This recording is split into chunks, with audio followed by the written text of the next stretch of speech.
Well, hey everybody, welcome back to the Men on Fire daily devotional video podcast. My name is Connor Roberts, and it is December 16th, 2020, just 9 days until Christmas. I know my household is getting excited. For anyone new joining us, the goal of this channel is to get men back into reading their Bible and spending time in prayer daily with God. So we're trying to lower that barrier to entry. So just 5 to 10 minutes per day, nothing too heavy, but making that connection to our lifeline to God is very important. So I've always found that beginning my day, does wonders for me, even when I'm not in the mood or wanting to believe that. It really does help. So let's get started.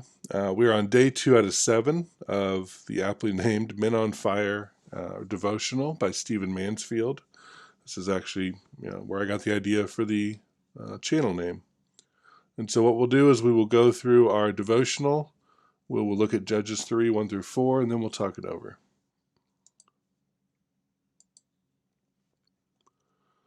So day two of this devotional is the fire of battle.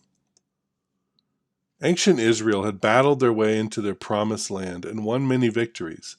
Under their great general Joshua, enemies had been conquered and near miraculous success had been known. The entire land had largely been won. Largely, not entirely. Israel had been granted an incomplete conquest, not total victory. Why?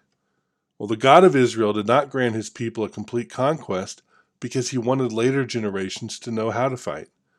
These new generations would have to fight. They would have to man the boundaries of their heritage and contend with enemies without and within to fulfill God's purposes on earth. So God did not allow the founding generation did not allow them complete victory.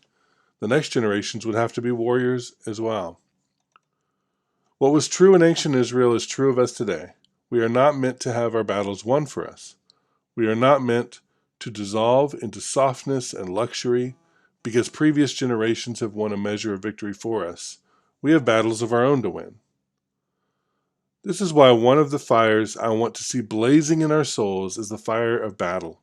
We must battle our lesser drives and contend manfully to be the best and noblest we can be. This means war. We are also made to stand at the boundaries of the lives entrusted to us and contend for their good and their destiny. We pray, we fight spiritual battles. At a more human level, we encourage and coach and confront and even discipline. It is all a form of battle. Then we must battle the spirit of our age when it seeks to make us weak and compromising, soft and dull to righteousness. We contend. We contend in the marketplace. We contend for the prosperity of our families. We contend against unclean things coming down from our family lines.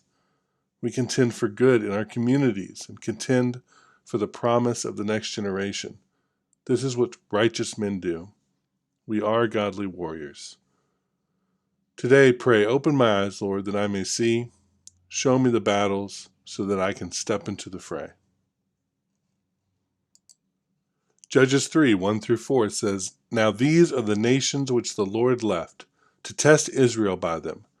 That is, all who had not experienced any of the wars of Canaan, only in order that the generations of the sons of Israel might be taught war, those who had not experienced it formerly.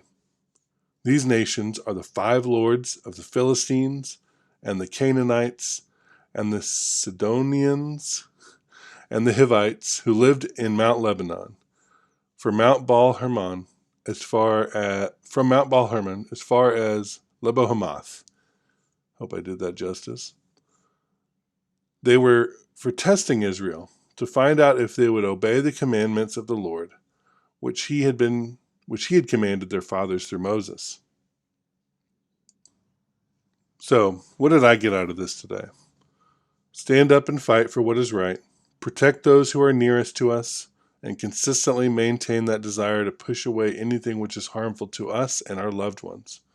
Do not bring the sins of previous generations of the past into today's teachings, and be aware of what those are so that we can intentionally guard and teach against them, rather than just hoping those problems will go away or our children will learn it from somewhere else. In this post-Christian culture, we must contend for our faith and our God, even though it may not be popular, and even more seriously, in the face of persecution. The values that we present are not accepted by today's world. We cannot be both respected by the world and also fighting for these values. Eventually, every Christian must choose one or the other.